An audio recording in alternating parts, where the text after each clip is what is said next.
A puppy keeps following a cop for help. When he finally realizes why, he breaks into tears. Officer Daniel Rivera had seen it all, or so he thought.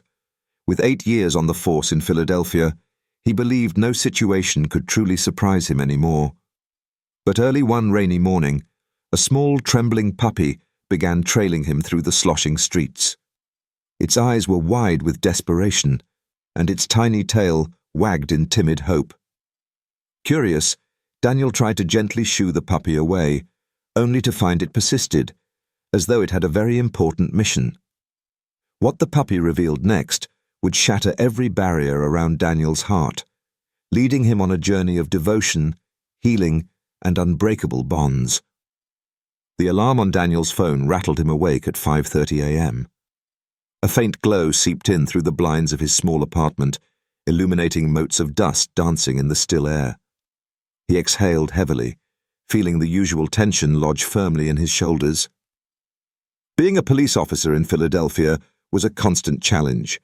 The city's bustling energy pulsed with excitement, yet the darker corners of daily life took their toll on even the toughest cops.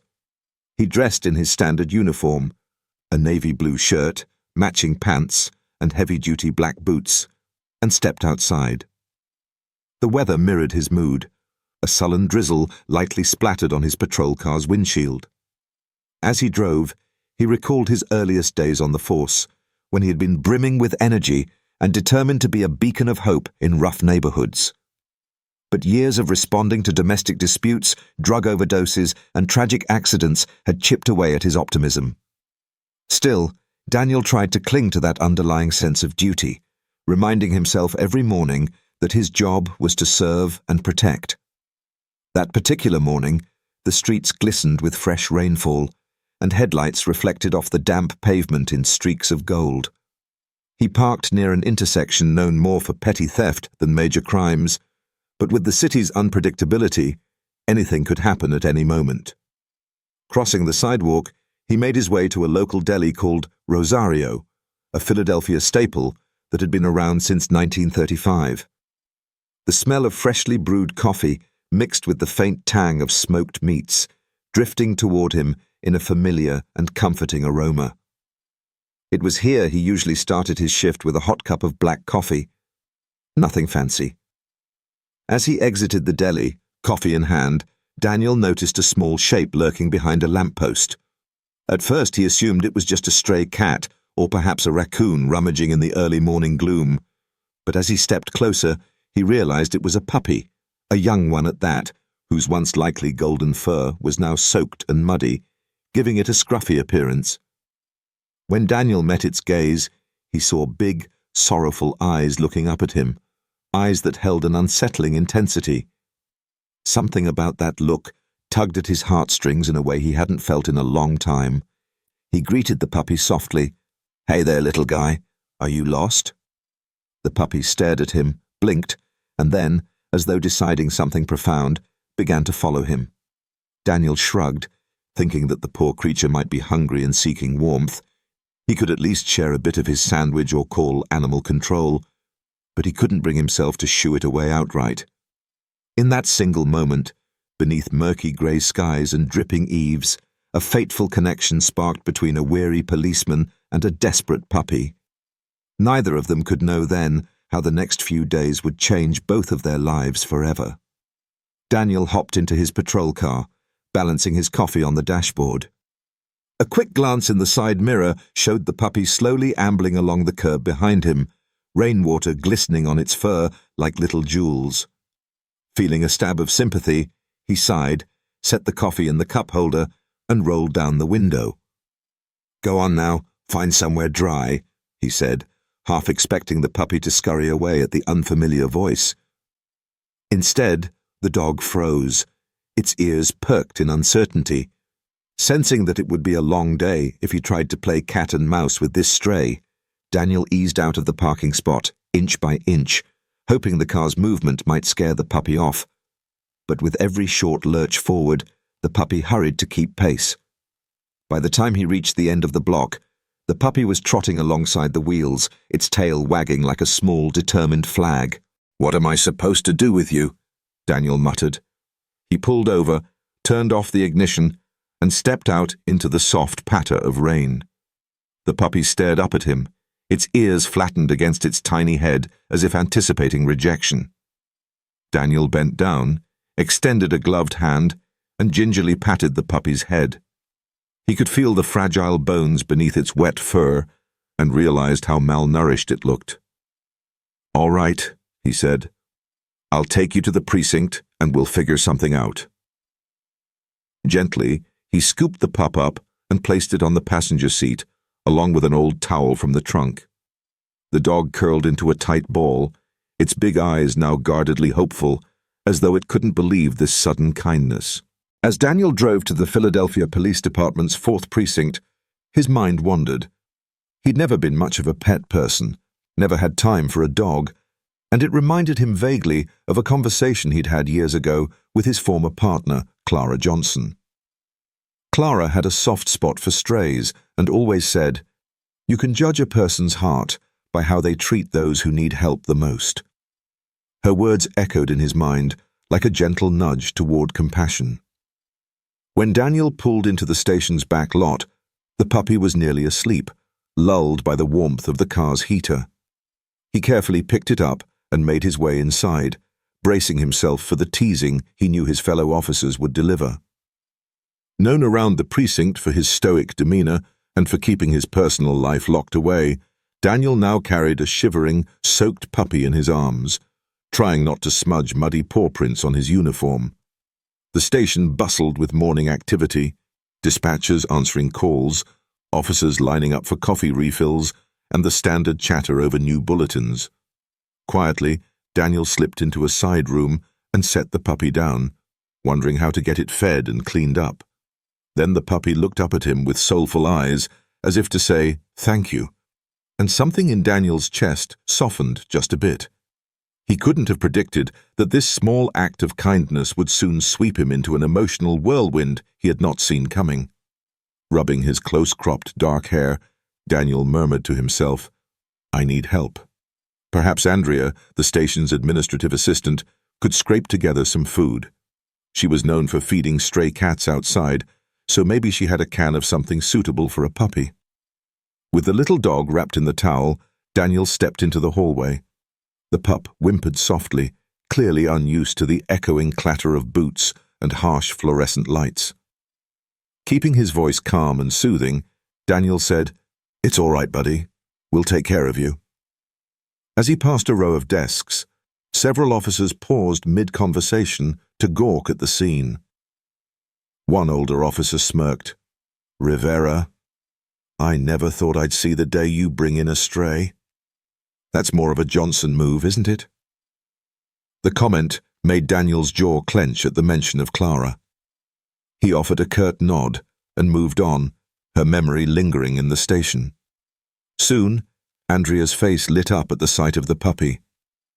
"Oh my goodness, look at this sweetheart," she exclaimed, taking the dog from Daniel's arms and pressing her nose to its fur. "Where did you find him?"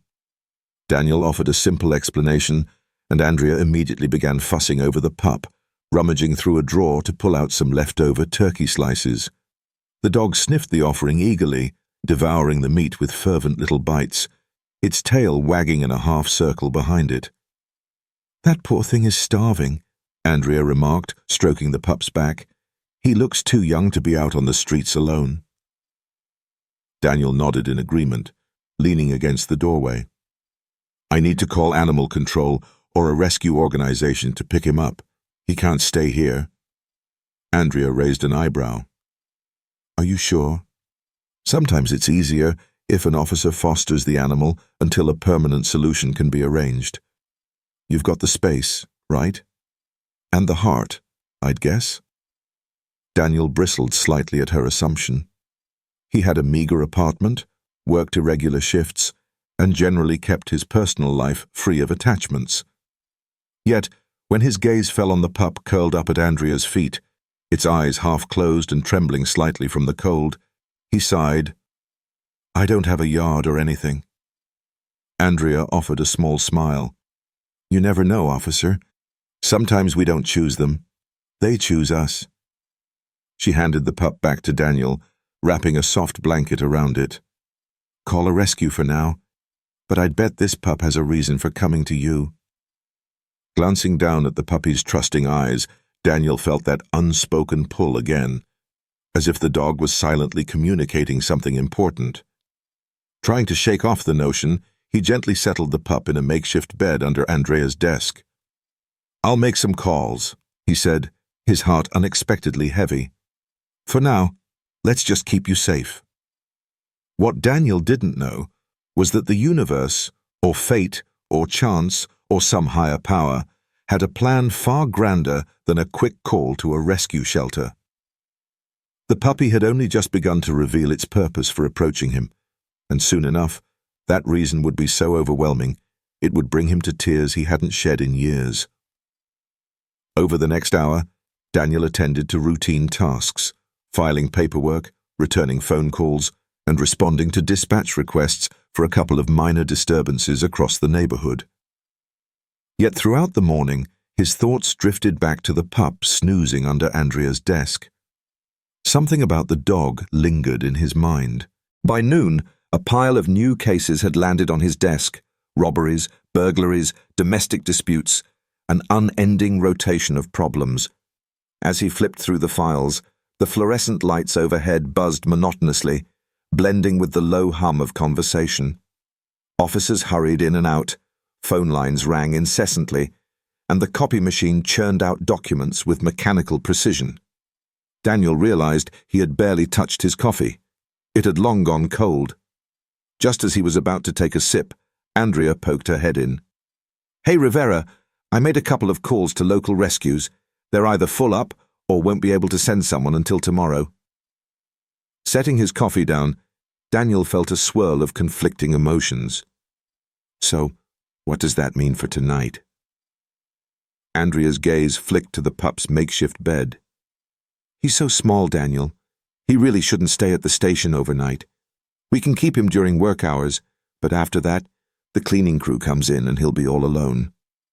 Maybe you could just take him home for one night. We'll try the rescues again tomorrow, or perhaps someone at the precinct can foster him. Feeling the weight of her request, Daniel looked at the pup, which had awakened, yawning and stretching its tiny legs, and met its pleading gaze.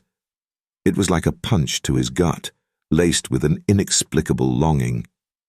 He remembered Clara's old saying, "They choose us." Letting out a slow breath, he said, "All right, I'll take you home tonight, but it's temporary." Andrea beamed. "Thanks, Daniel. I'll help you gather some supplies." Later, Daniel returned to his desk, his concentration elusive as his mind swam in a mixture of nostalgia, guilt, and something dangerously close to hope. Memories of Clara resurfaced. She had been his partner, a force of nature who always brought stray animals to the precinct and believed in second chances for both animals and people. When his shift neared its end and the sky cleared into a pale autumn twilight, Daniel packed up his things and gingerly collected the pup from under Andrea's desk. It licked his hand with tiny wet kisses, as if offering gratitude for a day spent in relative comfort. Andrea handed him a small bag containing a few cans of dog food and a spare leash, donated by someone. "Good luck tonight, and don't be surprised if this furball melts your heart," she teased. Daniel forced a chuckle.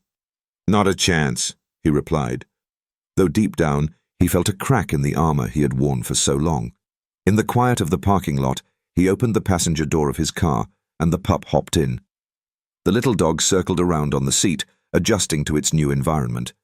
Daniel slid behind the wheel, started the engine, and pulled out, heading toward his modest apartment on the outskirts of South Philly. As the city lights blurred past, he couldn't shake the feeling that this small dog had indeed chosen him, and that choice might unravel parts of him he had long kept locked away. Daniel's apartment complex was a 4-story brick building with faded paint and a creaking front door. He carried the puppy carefully as he navigated the steep steps leading to his second-floor unit. The hallway smelled faintly of musty carpet and old tobacco, a far cry from the fresh grass and open spaces a puppy might thrive in. A twinge of concern struck him. Was this really a suitable place for any living creature, even temporarily? He unlocked his door to reveal a modest living room sparsely decorated with a single couch, a coffee table, and a small TV. A row of file boxes lined one wall, remnants of a long, unfinished project sorting through personal memorabilia. The puppy squirmed in his arms, as if assessing its new surroundings, with a mix of curiosity and apprehension. Quietly, Daniel lifted its tail and murmured, "Male. All right, buddy. Time to figure out what to call you until we find you a proper home." Daniel had considered leaving the dog nameless. After all, it was just a pit stop, not a permanent situation. But as the puppy trotted around, occasionally glancing up at him, Daniel felt an odd connection intensify. He used to laugh at people who claimed they instantly knew what to name an animal, yet he found himself blurting out the first name that popped into his head: Buddy. The pup's ears perked up at the sound, and a small smile formed on Daniel's face. "Buddy it is," he declared. He laid out the blanket Andrea had given him, then opened a can of dog food and served some into a shallow bowl. Buddy devoured it hungrily, its tail wagging like a frantic metronome, as though it hadn't eaten in days, which might well have been the case. After finishing, Buddy followed Daniel around the apartment with unwavering dedication. Anticipating any indoor accidents, Daniel grabbed a roll of paper towels. But when Buddy began whimpering near the door, he recognized the sign. He grabbed the leash Andrea had provided and led the pup outside. The night air was cold, with a slight breeze rustling the scraggly bushes outside. Daniel led Buddy to a patch of grass by the sidewalk while the pup did its business. He looked around the quiet block, cars parked in neat rows, streetlights casting yellow halos onto the pavement, and the faint sound of distant traffic. Yet inside him, something was shifting, a stirring he couldn't quite place. When they returned inside, Buddy curled up on the blanket, eyes drooping with contentment. Daniel switched on his TV, letting the local news drone on in the background, but he kept glancing at Buddy, half expecting the pup to vanish as if it were all just a dream. Eventually, exhaustion overwhelmed him. He turned off the lights and sank onto the couch. As soon as he closed his eyes, he felt a slight pressure near his feet. Opening them, he found Buddy had hopped up and was pawing at his leg. Daniel sighed and scooted over just enough. With that silent invitation, Buddy clambered onto the couch, curled into a tight ball, and rested its chin on Daniel's thigh. In the darkness, Daniel felt an unexpected rush of warmth, as if this small, damp-nosed creature had decided to trust him completely. Gently ruffling the soft fur behind Buddy's ears, he whispered, "You're safe now." In that moment, for the first time in years, Daniel felt a genuine flicker of peace. The next morning, sunlight filtered through the blinds as Daniel awoke on the couch with Buddy curled beside him. He groaned, stretching muscles stiff from an awkward night's sleep. Buddy stirred, blinking sleepy eyes before leaping down to explore the room as Daniel readied himself for work. A quick shower, a half-hearted attempt to tame his unruly hair, and a plain bagel for breakfast. Buddy watched him attentively. It was a new sensation to have such a watchful companion.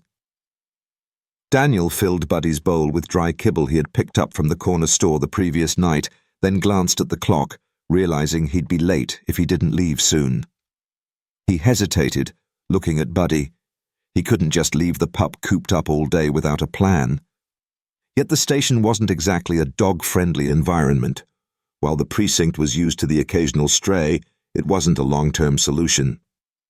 "Just for today," he rationalized, deciding to bring Buddy to the station. "I'll find a rescue that can take him." Even as he said the words, an inner tug, a silent reluctance, pulled at him. At the station, Daniel discreetly brought Buddy in through the back entrance to avoid drawing attention. Andrea spotted him in the hallway and grinned widely. "So, you named him Buddy?" she asked. Daniel's lips twitched. Not officially, but it works for now. Andrea snorted. Sure, sure. By the way, I made more calls, and it looks like the Philadelphia Animal Rescue League might have a slot opening next week. But you know how these things are. They could fill up again if we don't act fast. Daniel nodded. Let's keep trying. I don't want him to fall through the cracks. Buddy seemed comfortable enough, wagging its tail every time someone petted it or stopped by Andrea's desk. The pup had a natural ability to bring smiles, even to the station's gruff veterans. Later, Daniel headed to the break room for coffee. On his way, he overheard two detectives discussing a recent string of break-ins targeting elderly residents in a nearby neighborhood. They mentioned details, doors left intact, locks seemingly picked with professional skill, that caught Daniel's attention. He lingered near the vending machine, listening as one detective said, "No obvious forced entry, no witnesses, and these folks are all living alone." The conversation stirred memories of past crimes, where opportunistic criminals preyed on the vulnerable, and Daniel made a mental note to keep an eye on the case, feeling the city might be facing a bigger problem beneath its surface. Back at Andrea's desk, Buddy ambled up to Daniel, tail wagging. Kneeling down to rub the pup's head, Daniel murmured, "You're causing quite the stir." Then he noticed something odd around the pup's neck, a thin strip of fur worn away, as though it once had a collar. Frowning, he asked, "Andrea, do you mind if I check him for a microchip? Maybe we can find out where he came from." Andrea's face lit up. "That's a great idea. There's a vet clinic 2 blocks away on 10th Street. They have a universal microchip scanner." Nodding, Daniel felt curiosity grow. Where had Buddy come from? Why had he specifically followed Daniel as if by fate? Andrea covered Daniel's phone while he slipped out with Buddy during his break. The 10th Street Veterinary Clinic was a small brick-front establishment with a bright green awning. The friendly receptionist directed them to a technician who scanned Buddy's neck with a handheld device. After a few tense moments, no beep or registration number appeared. "It doesn't look like he's chipped," the technician explained. "He could have had a cheap collar that wore off, or maybe someone removed it." Daniel patted Buddy's head, feeling partly relieved. No chip meant no immediate owner to contact, but it also meant no quick resolution. Thanking the technician, he headed back to the station.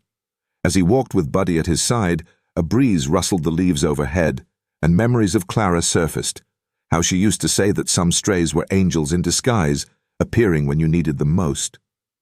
Daniel wondered if there was some cosmic design at play, if Buddy was more than just a random stray dog. For now, all he could do was keep the pup safe, feed him, and try to find him a good home, even as an invisible barrier in his heart began to crack and let in a ray of light. In the following days, Daniel brought Buddy to the station each morning, and Andrea graciously provided puppy-sitting services during shift hours. Despite initial grumblings about the dog's presence, most officers brightened at the sight of the furry newcomer. Buddy offered a fleeting sense of warmth in a world often overshadowed by strife. Meanwhile, Daniel's calls to rescue organizations remained fruitless. Wait lists stretched on, and fosters were in short supply. Day after day, he returned home with Buddy in tow. Their evenings settled into a quiet rhythm. Daniel made a simple dinner, Buddy happily gnawed on a chew toy, and then they took a brief walk around the block before calling it a night. Each night, Daniel vowed not to get too close, yet Buddy would crawl onto the couch beside him, gaze into his eyes with soulful intensity, and chip away at his defenses. One Thursday evening, as Daniel rummaged through a box of old files in the corner of his living room, searching for a spare house key, he unearthed a long-forgotten photograph.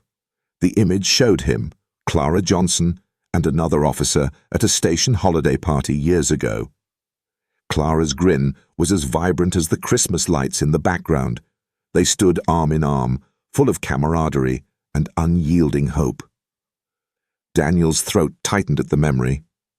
Buddy trotted over, curious about the sudden stillness, nudged his thigh, and then looked at the photo.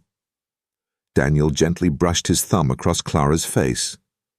She had been an exceptional cop, fearless, compassionate, the type who would have taken Buddy in without a second thought.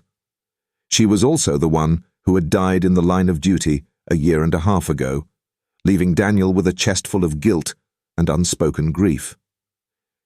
He recalled that night with haunting clarity, an armed robbery at a corner store, Clara rushing in first, and a single gunshot echoing through the small space. Daniel had been just steps behind, too late, or perhaps not quick enough. The bullet struck her in a fatal spot, and she bled out in his arms. He had tried CPR and shouted for medics, but the ambulance arrived too late. Since that night, a piece of Daniel's soul had withered. Clara's death had slammed shut his heart, erecting walls so high that he feared no one could ever scale them. Tears threatened at the corners of his eyes, but he blinked them away, unwilling to revisit that agony. He replaced the photograph, closed the box, and exhaled shakily. Buddy watched with ears tilted in silent sympathy. "Come on, Buddy," Daniel murmured, forcing his voice to steady. "Let's get some air outside." A crisp autumn breeze ruffled Buddy's fur as streetlights cast long shadows on the pavement. Daniel walked absently, letting Buddy sniff at bushes and lampposts. He thought about the boy from A Domestic Call, the battered mother, and the relentless cycle of pain that plagued the city, a place that could chew you up and spit you out. Sometimes it felt like no one was truly safe. Looking down at Buddy, trotting eagerly at the end of the leash, Daniel found a strange comfort in a city overshadowed by heartbreak. This tiny creature exuded unwavering optimism, ears perked, tail wagging, steps bouncing with every new smell or sight. As if Buddy saw only the good, refusing to be weighed down by the ugliness around him. For the first time in months, Daniel felt a subtle desire awakening within him, the desire to protect this little life from the cruelty of the world, to shield it from the heartbreak that so often found him. Though he wouldn't admit it aloud, he began to wonder if maybe, just maybe, he could be the home Buddy needed. The following morning, as Daniel strolled into the precinct, an unusual stillness gripped the station. Everyone had gathered near the briefing room, and a hush had settled over the normally bustling corridors. Carrying Buddy, who had grown accustomed to riding in Daniel's arms, he approached the group. He spotted Captain Riley, a tall, broad-shouldered man with a stern face, addressing the officers in a low voice. Curiosity piqued, Daniel edged closer and overheard phrases like multiple burglaries, vulnerable targets, and same modus operandi as last month. Then Captain Riley noticed him. "Rivera," he called. "I was just about to send for you. We need you on a new assignment." Gently, Daniel set Buddy down, and the pup obediently settled at his feet. Captain Riley explained that a series of break-ins were specifically targeting elderly residents in a particular district. The thieves struck in the late evenings, entering undetected and disappearing with cash and valuables. There were no signs of forced entry, suggesting the suspects possessed lockpicking skills or access to spare keys. "So far, no injuries have been reported," Riley said. "But that could change. We need to catch them before they escalate." He continued, "Rivera, I want you and a small team to go undercover in the neighborhood near your residence. Keep a low profile. See if we can draw these guys out or gather intel. Are you up for it?" Daniel's posture stiffened with resolve. "Absolutely, Captain." Riley nodded grimly. "Good. We'll have a briefing later. In the meantime, coordinate with Detective Lopez for more details." As the crowd dispersed, Andrea sidled up to Daniel with Buddy trotting beside her. "Wow, looks like you've got your work cut out for you. This will be interesting." Daniel shrugged. "Better than letting those criminals keep terrorizing innocent people." Andrea cocked her head and observed the puppy. "You might need someone to watch Buddy during your undercover hours." Daniel sighed. "Right. I'll figure something out." The assignment promised to be intense, possibly involving late-night surveillance, and Daniel felt a pang of guilt at the thought of leaving Buddy alone. Later that evening, Detective Lopez, a wiry man with sharp eyes, approached Daniel. "Let's talk strategy," he said. They met in a conference room, poring over case files, victim statements, and suspect profiles. The burglars struck every few days, leaving minimal evidence except for occasional muddy footprints or a faint whiff of cigarette smoke. One elderly victim even claimed she heard two distinct voices, one male, one female, whispering in her living room. A partial suspect description from a neighbor who had glimpsed a tall figure under a street lamp further complicated the case. Daniel sifted through old records, cross-referencing known criminals proficient in lockpicking. A few names surfaced, but none conclusively. After an hour, he and Lopez devised a plan. Daniel would pose as a recent retiree, living on a quiet street known for senior residents, while Lopez and two other officers would rotate from nearby vantage points, ready to swoop in if the burglars made a move. By the time they wrapped up, Daniel's stomach growled. Leaving the conference room, he found Buddy sitting contentedly in Andrea's lap, entertaining the other officers with playful antics. Despite the tension of the case, a faint smile tugged at Daniel's lips. This dog seemed to bring out a gentle side in everyone, bridging the harsh realities of police work with a reminder of innocence and loyalty.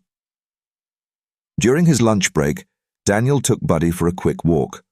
As they passed a large mural, one of Philly's many vibrant street art pieces, Daniel felt a flicker of renewed determination. He was part of this flawed city, tasked with defending its people, and now, unexpectedly, he felt compelled to protect Buddy as well. The pup gazed up at him, panting happily, almost like a child trusting its parent. Daniel wondered if he was deserving of that trust, given how deeply he had guarded his emotions since Clara's death. Yet, as he watched Buddy chase a falling leaf, bounding with unstoppable joy, he felt an answering spark in his own chest. Maybe he could do better. Maybe he could open up just enough to let healing begin. That night, Daniel pulled up to an unassuming row house in a quiet neighborhood, the undercover post for the coming weeks. He parked his civilian sedan, provided by the department, and dressed in casual clothes to blend in as a recent retiree with a bad back and a mild interest in crossword puzzles, left Buddy behind. Reluctantly, he had arranged for a fellow officer's niece, Tasha, a college student with a love for animals, to dog-sit at his apartment while he was away. As he stepped onto the dimly lit street, adjusting a pair of fake reading glasses on his nose, Daniel felt an odd pang of loneliness. He realized he missed having Buddy around, a feeling both surprising and unsettling. The sparse furnishings in his department-provided apartment created just enough of an illusion of a lived-in space. He flipped on the porch light and noticed a few neighbors watching curiously from behind drawn curtains, though none approached. Inside there was a phone, minimal groceries, and a small lamp. Detective Lopez had already staked out a vantage point in a car half a block away. Daniel moved to the living room window, parting the blinds just enough to observe the street. Hours ticked by in silence. He dozed off occasionally, only to jerk awake when a car passed, or an alley cat mewed. Nothing unusual occurred, only the occasional stray cat and a late-night jogger braving the chilly air. By 2 a.m., Daniel was exhausted, forcing himself to stay alert, remembering that criminals sometimes struck during the quietest hours. His thoughts drifted to Buddy, wondering if Tasha was managing okay, if the pup had settled into sleep or whimpered for his return. But nothing happened until, around 3 a.m., a faint sound of footsteps emerged outside. Daniel's eyes felt gritty as he wrestled with the urge to close them. Suddenly, he heard the sound again. His hand moved toward the concealed holster at his waist. The footsteps paused, and he leaned closer to the window. From this angle, he couldn't see clearly until a voice crackled through his radio earpiece. "Lopez to Rivera, movement in the alley, 2 figures, heading toward your rear entrance." Heart pounding, Daniel moved stealthily through the darkened house to the back door. He heard hushed voices and the unmistakable sound of metal scraping against a lock. Carefully, he peered through the curtain on the back door window and saw two figures, a man and a woman, both dressed in dark hoodies with their heads down, one fiddling with what looked like a set of lockpicks. Daniel's breath caught. "This is it," he whispered into his radio. "They're trying to pick the lock." "Backup is on standby," Lopez replied. "Wait for them to commit, then we'll move." Adrenaline surged as the lock rattled and the door pushed inward. The chain lock engaged momentarily, halting their entry. The woman angrily whispered, "Didn't you say you could handle a chain lock?" The man cursed under his breath and resumed his work. A swirl of questions flooded Daniel's mind. Who were they? Were they armed? Would they flee? He steadied his breathing, muscle memory from years of training kicking in. If they forced entry, he wouldn't hesitate to announce himself as a police officer and demand surrender. If they fled, the backup team would intercept them. Another tense moment passed until, with a crack, the chain gave way and the door swung open a few inches. Daniel acted quickly, shouting, "Police!" as he yanked the door open the rest of the way. The burglars froze, eyes wide with panic. Daniel trained his firearm on them, but the male suspect lunged sideways, knocking into the woman. They scrambled, trying to retreat into the alley. Daniel followed, adrenaline roaring in his ears, as he heard Lopez and the backup team shouting from the other end. The suspects were trapped, pinned between Daniel and the approaching officers. The woman raised her hands in surrender, tears in her eyes, while the man took another wild step forward, as though ready to fight. Lopez lunged, tackling him to the ground. Moments later, the alley was flooded with the red and blue wash of flashing lights. Both suspects lay cuffed, breathing hard, sweat and dirt mingling on their faces. Daniel, panting, and with his heart pounding from a mix of relief and anger at how these criminals preyed on the vulnerable, knelt beside the woman and demanded, "Why?" Though he half knew the answer, money, desperation, addiction, or some twisted combination, she simply looked away, tears silently falling. The man cursed at the officer as teammates swarmed the scene, reading the suspects their rights and bagging evidence. Stepping back, Daniel let it all sink in. They had caught them, hopefully halting the spree of burglaries so that the neighborhood seniors could sleep a little safer. Yet his mind drifted back to Buddy. The small comfort the pup provided now seemed more vital than ever. After handing the suspects over to the squad cars, Daniel exhaled a heavy breath, feeling the tension drain from his body. Night yielded to dawn, and in a few hours he'd be back at the precinct filing paperwork. But all he wanted then was to get home, scratch Buddy behind the ears, and remember that not everything in this world was darkness. In the weeks that followed, life found a strange equilibrium. The burglars remained in custody, and further investigation revealed they had been hired by an unknown individual to gather any police-related documents found during the break-ins, a bizarre twist that left more questions than answers. Officially, the case was at a standstill. Meanwhile, Buddy grew healthier under Daniel's care. Its coat became shinier, its eyes brighter, and its playful spirit blossomed. The pup quickly won over nearly everyone at the precinct. Even Captain Riley, who initially grumbled about animals in the workplace, couldn't resist sneaking Buddy treats. Andrea teased Daniel relentlessly, speculating that soon the dog might even have its own station badge. Each morning, Buddy woke Daniel with gentle licks and an eager wagging tail. Each night, after longer walks exploring quiet neighborhoods or simple strolls around the block to unwind from the day's stress, Daniel discovered a sense of fulfillment he hadn't known he was missing. Yet, the memory of Clara and the unsolved mystery of those newspaper clippings loomed over him like a dark cloud. One late afternoon, as Daniel finished some paperwork, his phone buzzed with an unexpected number. He answered, and a gravelly voice introduced itself as John Marston from the K9 unit. "Daniel, I heard you've got a dog that showed up out of nowhere," Marston said. "I ran the pup through a couple of channels, and we got a match on an old adoption record from the Philadelphia Animal Rescue League. Looks like the mother was rescued and placed in a foster program. She had a litter, and this pup's microchip must have failed, or maybe it was never properly registered. The mother's name is on file. She goes by Daisy." Daniel's eyebrows shot up. "Daisy? So Buddy's mother was rescued. Is she still alive? Does she belong to someone?" Marston hesitated. "Daisy's adoption records show she went to a family who eventually moved out of state. We can do some digging if you're interested. We might be able to find out more about her or Buddy's background."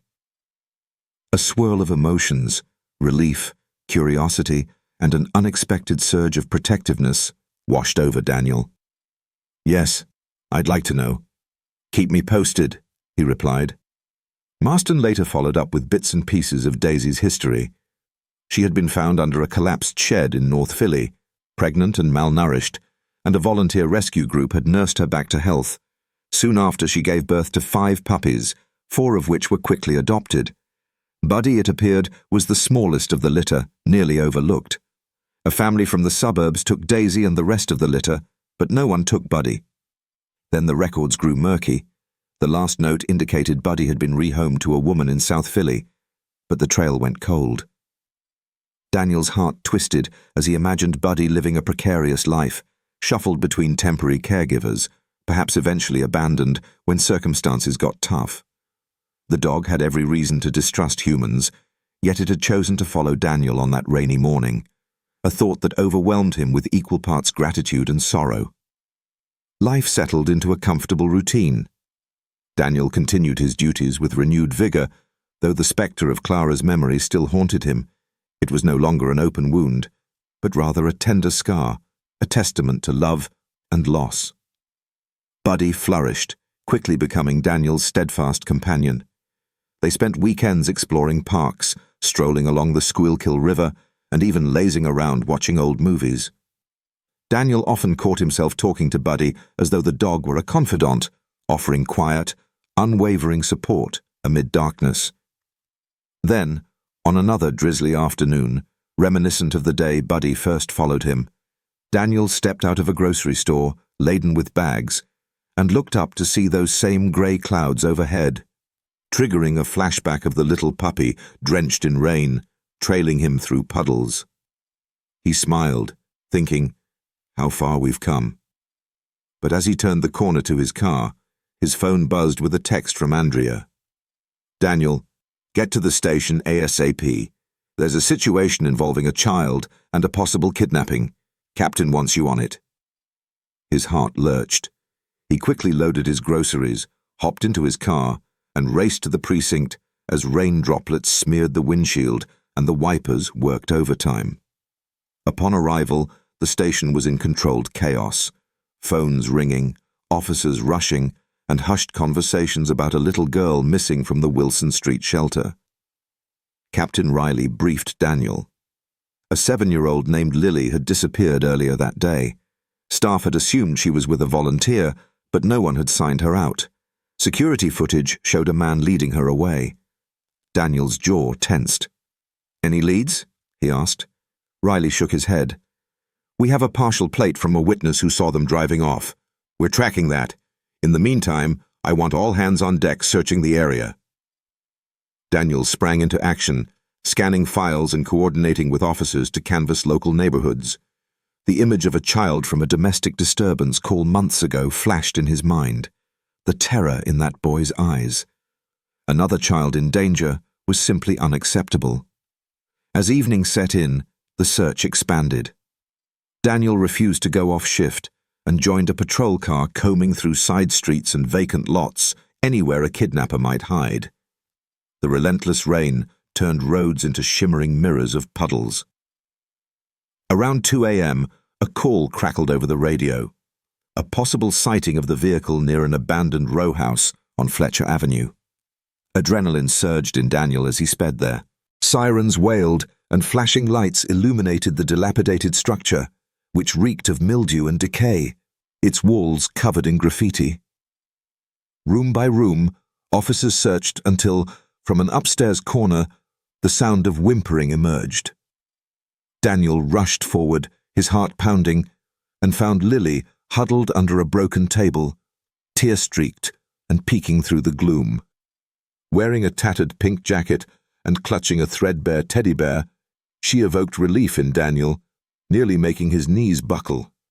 Crouching beside her, he spoke in a low, gentle voice. "Lily, it's okay. I'm Officer Daniel Rivera. I'm here to take you somewhere safe." At first, she clung back, but upon recognizing his uniform, she inched closer, allowing him to wrap her in a blanket. An officer radioed for an ambulance, and soon it was discovered that the kidnapper had fled, likely alerted by the approaching sirens. Although frustrated that the criminal had escaped, Daniel knew Lily's safety came first. Back at the precinct, paramedics checked Lily over. She was frightened, but physically unharmed. Daniel lingered, ensuring she was okay. In the quiet waiting area, Lily clutched her teddy bear, wide-eyed and silent.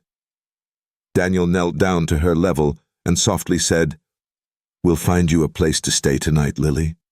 You did so well, staying strong and brave." Tears gathered in her eyes as she whispered, "I want my mommy." Daniel's heart ached. Her records showed her mother was unreachable, caught in a cycle of addiction. "I know, sweetie, but we'll do everything we can to help you," he promised. At that moment, the station doors opened and Andrea entered with Buddy, having brought him along in the hope that Lily might respond well to a friendly dog. Lily's eyes lit up at the sight of Buddy. She reached out tentatively, letting the puppy sniff her hand.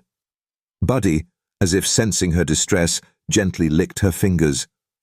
A trembling smile broke across Lily's face as she whispered, "He's so soft," while stroking Buddy's ears. Watching Lily's fear melt away into fragile wonder, Daniel knelt beside them and placed a reassuring hand on her shoulder. "He's my friend," he said, his voice thick with emotion. "He keeps me safe too." In that moment, Daniel, Lily, and Buddy formed a small island of calm amid the swirling chaos of the precinct.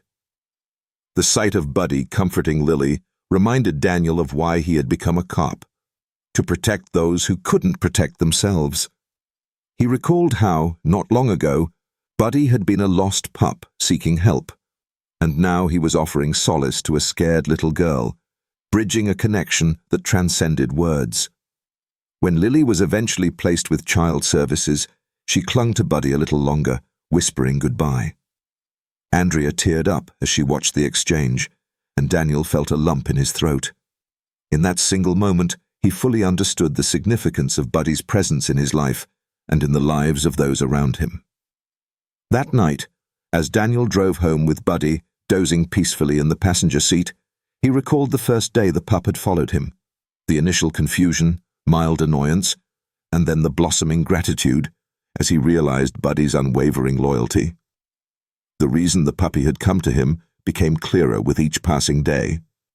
Buddy was not just a stray, but a catalyst for compassion, a symbol of hope in a line of work that so often confronted despair.